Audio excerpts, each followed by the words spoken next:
U.S. Navy is about to become the U.S. Air Force. Aircraft carriers are about to become aircraft.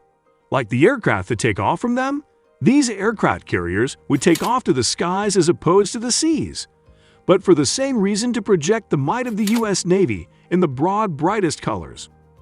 Uncommon as the concept of a flying aircraft carrier is, it isn't a new project and has actually been around since the time of the World Wars. And now, thanks to the advent of technology, they have received renewed attention, and the U.S. is once again aiming for revolutionary flying carriers. So before we get started, make sure to hit that like button. Subscribe to our YouTube channel for our future updates. Flying carriers gaining attention at this time could be owed in large part to the complete dominance of American sea-based aircraft carriers today. In fact, 25% of the world's aircraft carriers belong to the U.S., and their total deck space is more than double that of all other nations combined. In addition, the members of the lead U.S. Ford class of these aircraft carriers are far more lethal than every other aircraft carrier in history. And the following features prove that: number 3, nuclear power. 2 Bechtel 1B nuclear reactors. The most cutting-edge engines created for use on water power. The U.S. Gerald Ford. As a result, the carrier would only need to be refueled once over its entire 50-year operational life, as these engines make use of the everlasting nature of nuclear energy. This means USS Ford can run for 25 years at a time without refueling. And with a peak speed of around 30 knots, the supercarrier can access every country on the planet just in time to pay friendly visits to allies and wreak havoc on enemies. Number 2, new sensors and processing systems. U.S. Ford features the latest sensors, processors, and weapons needed on an aircraft carrier to maintain that balance of intelligence and lethality.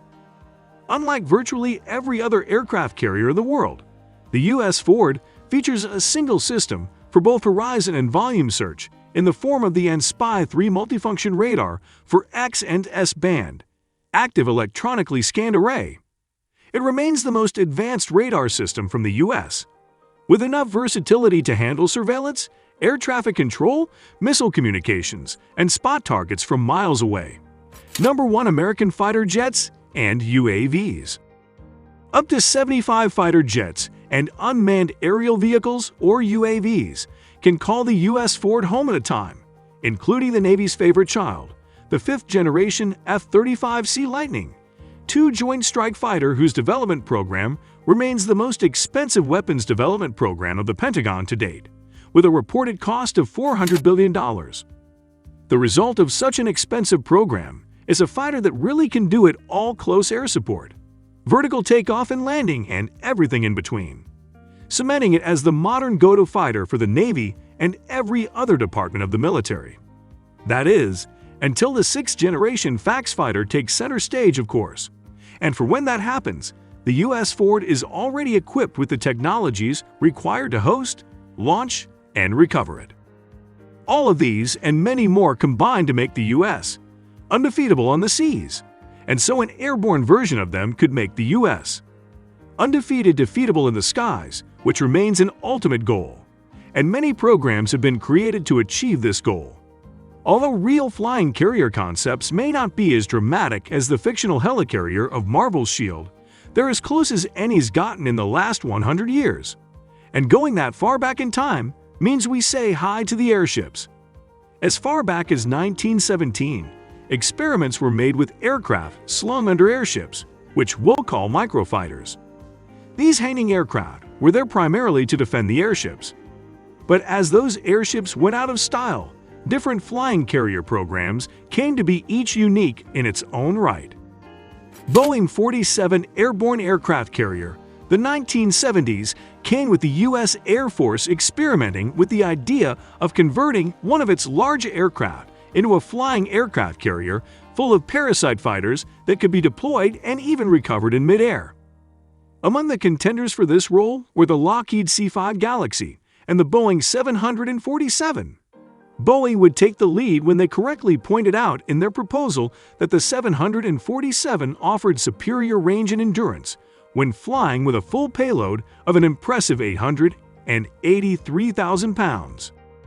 The 747 would therefore be able to carry up to 10 microfighters at a time.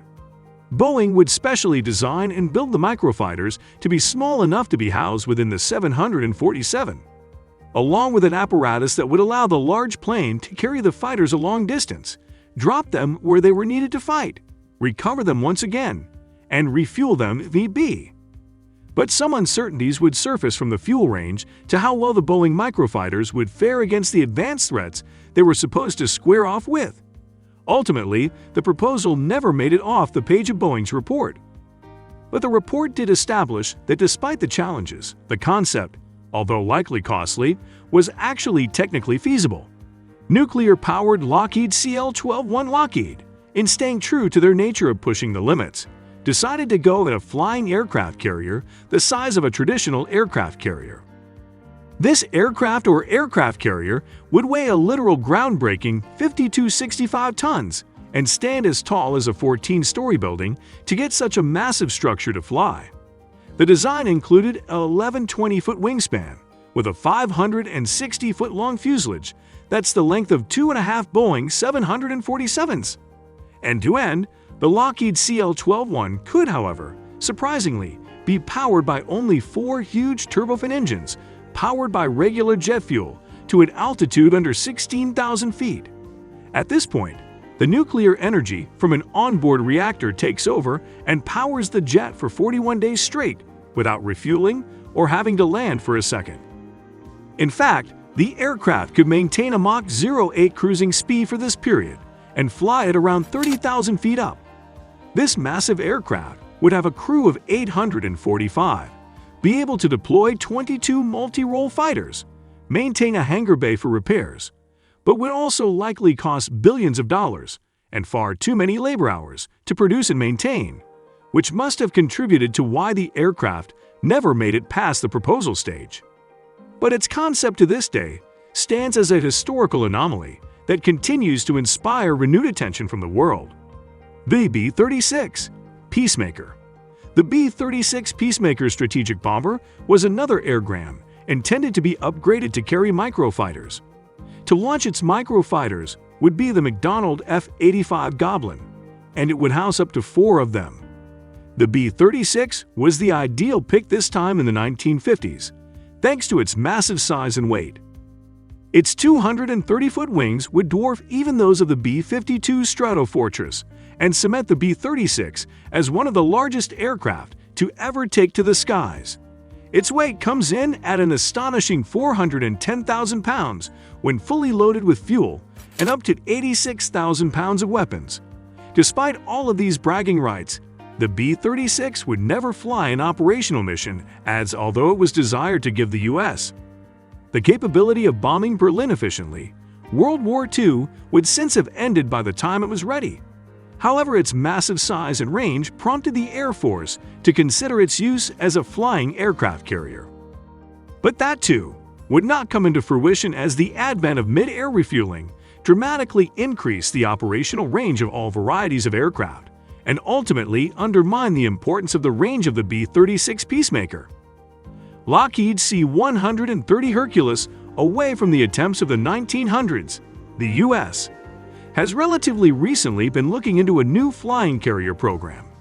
Since 2015, the United States Defense Advanced Research Projects Agency, or DARPA, has been investigating the prospect of using a modified Lockheed C-130 Hercules cargo aircraft to deploy and support Dynetics X-61 Gremlin's unmanned aerial vehicles as microfighters, and on completing their missions. These microfighters are recovered using a proprietary air recovery method involving a drog-like receptacle. Docking technique. Testing is currently being conducted at Dugway Proving Grounds with International Air Response, providing the contracted C-130A. In January of 2022, one of these tests saw DARPA successfully launch an X-61 Gremlin UAV from the bay of the C-130. Should the test get the checkmark and see the aircraft carrier officially launched, it would enable the U.S. to deploy drones from other ships while still outside of enemy air defenses, allowing the drones to go on and engage targets before returning to the airspace around the mothership to be recaptured and carried home for service or repairs. However, the tests aren't all rosy, as despite a test showing that the drone could in fact be deployed by the C-130, the drone itself would be ultimately destroyed after an hour and a half of flight that ended in a parachute failure. But that's likely an easy fix that would be prevented in subsequent tests. That brings us to the end of this video. What do you think of our video? Let me know in the comment section below. If you enjoyed the video, make sure to hit that like button. Subscribe to our YouTube channel for our future updates. Thank you for watching.